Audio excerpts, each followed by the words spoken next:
శ్రీ గురుభ్యో నమ. శ్రీ సీతారామచంద్రస్వామి పరబ్రహ్మణ్యే నమ. ఆపదామపహత్తారం ధాతారం సర్వసంపదాం లోకాభిరామం శ్రీరామం భూయో భూయో నమామ్యహం. భగవద్బంధులందరికీ కూడా శుభోదయం. ఈరోజు మనం గోదా అమ్మవారికి సంబంధించిన విశేషాలని తెలుసుకుందాం. మనం ఎప్పుడెప్పుడు అని ఎదురు చూస్తున్నటువంటి ధనుర్మాసం 16వ తేదీ నుంచి జనవరి 14 వరకు కూడా ధనుర్మాసం ప్రారంభమవుతుంది. ధనుర్మాసంలో శ్రీ వైష్ణవ దేవాలయాల్లో విశేషమైనటువంటి ధనుర్మాస వ్రతాన్ని ఆచరిస్తారు. 30 రోజుల్లో కూడా గోదా అమ్మవారు రచించినటువంటి 30 పాశురాలు అనుసంధానం చేయడం జరుగుతుంది. వాటికి సంబంధించిన విశేషాలని మనం రేపు ఎల్లుండి చెప్పుకొని, ఎల్లుండి నుండి మనం ధనుర్మాస వ్రతాన్ని ప్రారంభిద్దాం. ప్రతిరోజు కూడా ఒక్క పాశురాన్ని అనుసంధానం చేసి దానికి సంబంధించిన భావాన్ని వివరించే ప్రయత్నం చేస్తారు. ఈరోజు మనం అమ్మవారి యొక్క నేపథ్యాన్ని చూద్దాం. పూర్వము తమిళ దేశంలో, తమిళనాడు ప్రాంతంలో విష్ణుచిత్తుడు అనే ఒక మహాభక్తుడు ఉండేవాడు. ఆయన్నే తమిళంలో పెరియాళ్వార్ అంటారు. ఆళ్వార్ అంటే పరమభక్తుడు అని అర్థం. అచంచలమైనటువంటి భక్తి విశ్వాసాలను ప్రదర్శించేవారని ఆళ్వార్ అని పిలుస్తారు తమిళంలో. ఆయన పేరు పెరియాళ్వార్. రామానుజాచార్యుల వారు 12 మంది ఆళ్వార్లను తన అనుయాయులుగా స్వీకరించాడు. వాస్తవానికి రామానుజాచార్యుల కన్నా ముందే పెరియాళ్వారు ఉండేవారు. విష్ణుచిత్తుల వారు సుమారు క్రీస్తు శకం 725 ప్రాంతంలో ఆయన శ్రీవిల్లిబుత్తూర్ అనేటువంటి ఒక గ్రామంలో శ్రీకృష్ణుల వారి యొక్క దేవాలయంలో పూజారి మరియు పూలమాలలను, తులసిమాలను అందించేటటువంటి వాడు. విష్ణుచిత్తుల వారి యొక్క అసలు పేరు భట్టనాథుడు. పెరియాళ్వార్ అని చెప్పేసి తర్వాత వచ్చింది ఆయనకు, అదొక బిరుదు. భట్టనాథుడు ఎప్పుడు విష్ణువునందే చిత్తము ఉండేది కాబట్టి ఎప్పుడు శ్రీమన్నారాయణుని యొక్క నామస్మరణ చేసేవాడట. నిరంతరం ఉదయం, మధ్యాహ్నం, సాయంత్రం, రాత్రి అనేటువంటి భేదం లేకుండా ఆయన నిద్రించినప్పుడు తప్ప వెలుగుగా ఉన్నంతసేపు శ్రీమన్నారాయణ యొక్క నామస్మరణ చేసేవాడు. కాబట్టి ఎప్పుడూ విష్ణువునందు చిత్తము కలవాడు కాబట్టి విష్ణు చిత్తుడు అని పిలిచేవారు. ఆయన పరమభక్తుడు. భక్తి అంటే ఇక లీనమైపోయే భక్తి అన్నమాట. దాన్ని మధుర భక్తి అంటారు. ఆ భక్తిలో అచంచలమైనటువంటి విశ్వాసంతో స్వామివారిని మానసికంగా దర్శించేవాడు ఆయన. శ్రీవిల్లిబుత్తూరులో కృష్ణుడు వటపత్రశాయి రూపంలో ఉండేవాడు. ఆ దేవాలయంలో అంటే మర్రి ఆకు మీద పడుకున్నటువంటి శ్రీకృష్ణుని యొక్క విగ్రహం, దాంట్లో ఆయన పూజారి. ప్రతిరోజు కూడా తులసిమాలను సమర్పిస్తూ ఆయన పూజించేవాడు. ఒక రోజున తులసి వనాన్ని పాదులు తీస్తుండగా అమ్మవారు లభించింది. ఒక శిశువు, ఆడ శిశువు ఆ భూమిలో నుంచి లభించింది. పాదులో భూమిలో నుంచి బయటకొచ్చేసింది. ఎట్లాగైతే జనక మహారాజు గారికి సీతమ్మ వారు లభించిందో, అంటే యాగశాలను దున్నుతూ ఉండగా, అంటే యజ్ఞస్థలాన్ని దున్నుతూ ఉండగా, చదును చేస్తూ ఉండగా దాంట్లో నుంచి సీతమ్మ వారు వచ్చినట్టుగా గోదాదేవి ఆ విధంగా ఒక ఆడ శిశువు ఆయనకు లభించింది. ఆయనకు అప్పటి వరకు సంతానం లేదు. ఆ ఆడ శిశువు సాక్షాత్తు శ్రీ మహాలక్ష్మి. మహాలక్ష్మి యొక్క అవతారమే గోదాదేవి.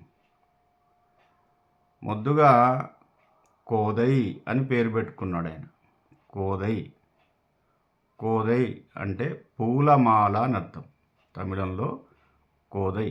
కోదై కాస్త రాను రాను నామాంతరం వల్ల గోదా అనే పేరు వచ్చేసింది. ఈ గోదా అన్న పదానికి చాలా అర్థాలు ఉన్నాయి. గోదా అంటే భూమి, గోదా అంటే జ్ఞానము, గోదా అంటే మోక్షము. ఇట్లా గోదా అన్న పదానికి చాలా సమానార్థకాలు మనకు కనిపిస్తున్నాయి. ముఖ్యంగా కోదై అంటే పూలమాల, తులసీమాల అని చెప్పేసి ఆయన పేరు పెట్టుకున్నాడు. అల్లారు ముద్దుగా పెంచుతూ ఉన్నారు. యుక్త వయసు వచ్చే నాటికి, అంటే నిరంతరము భక్తి ప్రధానమైనటువంటి కుటుంబం కాబట్టి ఈ అమ్మాయికి కూడా శ్రీకృష్ణుల వారి పట్ల అచంచలమైనటువంటి భక్తి కలిగింది. అంటే చిన్నతనం నుంచి స్వామివారి యొక్క పూజల్లోనే నిమగ్నమయ్యేవాడు కాబట్టి తండ్రి గారి యొక్క ఆ భక్తి భావమే కుమార్తెకు వచ్చేసింది. శ్రీకృష్ణుని పట్ల పరమ విశ్వాసంతో, పరమ భక్తితో ఆమె యుక్త వయసు రాగానే శ్రీకృష్ణుల వారి యొక్క దివ్య మంగళకరమైనటువంటి విగ్రహాన్ని చూసి తన్మయత్వము చెంది తాను ఒక గోపికగా భావించి శ్రీకృష్ణుల వారినే వివాహం చేసుకుంటాను, నేను ఇంకెవరు నాకు వరుడు అవసరం లేదు, ఆయనలో నేను లీనమైపోతాను, నాకు తగిన వరుడు శ్రీకృష్ణుల వారే అని చెప్పేసి మనసులో నిశ్చయించుకుంది. ఆ క్షణం నుంచి తండ్రి గారు కట్టినటువంటి పూలహారం ఏదైతే ఉందో తాను ధరించేది. ముందుగా ప్రతిరోజు కూడా పూజ కోసం పూలహారాన్ని తీసుకువెళ్ళేవాడు. ఆ పూలమాలను తాను ధరించి గోపిక మాదిరిగా తయారైపోయేది. గోపికా స్త్రీలు ఎట్లా ఉంటారు ఆ విధంగా. అంటే పూర్వం ఏంటంటే మనకు గోకులంలో గొల్లవాళ్ళు అన్నమాట, అందరూ యాదవ స్త్రీలు కొప్పుని ఇటు పక్కకు పెట్టుకొని కట్టుకోవడం, తల నిండా పూలు పెట్టుకోవడం, ముక్కుకు ముక్కెర పెట్టుకోవడం, గోచి పెట్టేసి చీర ధరించటం, అలంకరణ చేసుకోవడం. అంటే గోపికా స్త్రీలు ఆ విధంగా ఉండేవారు పూర్వం. ఆ విధంగానే తయారైపోయి ముందుగా తాను ధరించి ఈ పూలహారము నేనెట్లా ఉన్నాను, స్వామివారు కూడా అట్లాగే ఉంటారు అని చెప్పేసి తాను ధరించినటువంటి పూలహారాన్ని తిరిగి మళ్ళీ అక్కడ పెట్టేస్తే తండ్రి గారు తీసుకువెళ్ళి ఆ వటపత్రశాయి రూపంలో ఉన్నటువంటి శ్రీకృష్ణుల వారికి ఆ పూలహారం వేసేవాడు. దానివల్ల ఆముక్తమాల్యద అనే పేరు వచ్చింది. ఆముక్తమాల్యద. ముక్త అంటే వదిలివేయబడిన, తాను ధరించి వదిలివేయబడినటువంటి హారాన్ని స్వామివారు ధరించేవారు. ఆముక్తమాల్యద. తమిళంలో చూడి కుడుత్త నాచ్యార్ అంటారు గోదాదేవిని. అదేవిధంగా ఆండాళ్ అనే పేరు ఆవిడకే ఉంది. చూడి కుడుత నాచ్యారని తమిళంలో పిలుస్తారు. అమ్మవారు యుక్త వయసు రాగానే శ్రీకృష్ణుల వారిని వివాహం చేసుకుందామని చెప్పేసి పరమ భక్తితో, మధుర భక్తి అంటారు. మనకు శ్రవణం, కీర్తనం విష్ణు, స్మరణం, పాదసేవనం, అర్చనం, వందనం, దాస్యం, సఖ్యం, ఆత్మనివేదనం అనేటువంటి 9 రకాలైనటువంటి భక్తులు ఉంటాయి. నవవిధ భక్తులు అంటారు. దీంట్లో ఆత్మనివేదనం స్వామివారి యొక్క తన ఆత్మను, తన మనస్సును, తన శరీరాన్ని, తన ప్రాణాన్నే ఇచ్చేసింది. ఆయన మినహా నాకు మరొక గత్యంతరం లేదు, ఆయన్ని తప్పకుండా నేను వివాహం చేసుకుంటాను, లేదా ఆయనలో ఐక్యమైపోతానని చెప్పేసి నిర్ణయం తీసుకుంది. అట్లా నిర్ణయం తీసుకొని స్వామివారి మీద రచనలు కూడా చేసింది.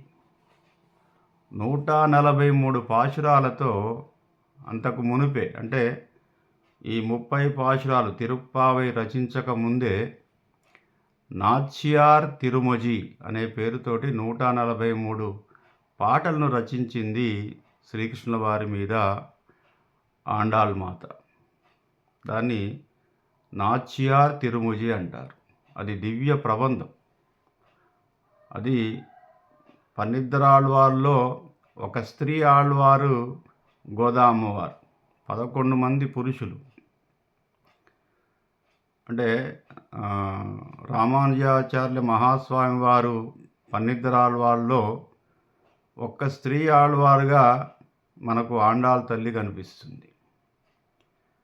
కాబట్టి అది తర్వాత, ఈ నాచ్యార్ తిరుమొజి రచన తర్వాత తిరుప్పావై రచించింది. తిరుప్పావై రచించడానికి కారణం ఏమిటంటే, ఈ విధంగా యుక్త వయస్సులో శ్రీకృష్ణ భగవాన్ని వివాహం చేసుకుంటా అని చెప్పేసి మధుర భక్తితో ప్రేమించసాగింది, స్వామివారిని ప్రేమించేసి. అట్టి సమయంలో అరే ఏమి చేస్తే శ్రీకృష్ణుల వారు ప్రత్యక్షమై నన్ను వివాహం చేసుకుంటాడు అని చెప్పి ఆలోచించగా, కొంతమంది యొక్క సలహా మేరకు శ్రీకృష్ణుల వారు, అమ్మ కాత్యాయని వ్రతం వల్ల ఆయన ప్రత్యక్షం అవుతారమ్మ, ఆ వ్రతం ఆచరిస్తే తప్పకుండా శ్రీకృష్ణుడు ప్రసన్నమవుతాడు, మిమ్మల్ని వివాహం చేసుకుంటాడు అని చెప్పేసి ఒక గురువుగారి సలహాతో ఈ యొక్క వ్రతాన్ని ఆచరింపసాగింది. దాన్నే కాత్యాయని వ్రతం అని, శ్రీవ్రతం అని అంటారు. అది ఈ ధనుర్మాసంలో ప్రారంభం చేసింది. ఈ 30 రోజుల్లో కూడా రోజు ఒక పాశురాన్ని రచించింది. అంటే పూర్వము గోపికా స్త్రీలందరూ కూడా ఈ వ్రతాన్ని ఆచరించి స్వామివారి యొక్క కృపకు పాత్రులయ్యారు. అంటే శ్రీకృష్ణుల వారి యొక్క కృపకు పాత్రులయ్యారు. రేపల్లిలో ఉన్నటువంటి గోపికా స్త్రీలందరూ కూడా ఈ శ్రీవ్రతాన్ని ఆచరించారు, కాత్యాయని వ్రతాన్ని ఆచరించారు. కాత్యాయని వ్రతాన్ని ఆచరిస్తే తప్పకుండా భగవంతుడు ప్రత్యక్షమవడమే కాకుండా తనలో ఐక్యము చేసుకుంటాడు అనేటువంటి నమ్మకము గోపికా స్త్రీలకు ఉండేది.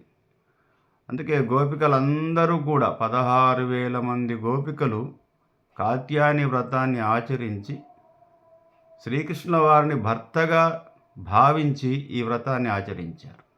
ప్రాణనాథుడు అని అనుకొని ఈ వ్రతాన్ని ఆచరించారు. అదే వ్రతాన్ని నేను కూడా ఆచరిస్తాను అని చెప్పేసి ధనుస్సంక్రమణం రోజున, అంటే సూర్యుడు ధనుసు రాశిలో ప్రవేశించినటువంటి రోజున ప్రారంభించి మకర సంక్రాంతికి ముందు రోజు, అంటే భోగి నాటి వరకు ఈ వ్రతాన్ని పరిసమాప్తం చేసి చివరి రోజున, భోగి రోజున శ్రీరంగంలో ఉన్నటువంటి రంగనాథ స్వామి వారి యొక్క ఆలయంలో గర్భగుడిలోకి ప్రవేశించి స్వామివారిలో ఐక్యమైపోయింది అని మనకు చరిత్ర ఆధారాలు ఉన్నాయి. సుమారు 776 క్రీస్తు శకము ఈ యొక్క కథ, ఈ యొక్క సంఘటన జరిగింది. చరిత్రలో కూడా ఈ సంఘటన జరిగింది. చారిత్రక ఆధారాలు చాలా ఉన్నాయి. మిగతా విషయాన్ని మనం రేపు ప్రస్తావిద్దాం. స్వస్తి ప్రజాభ్య.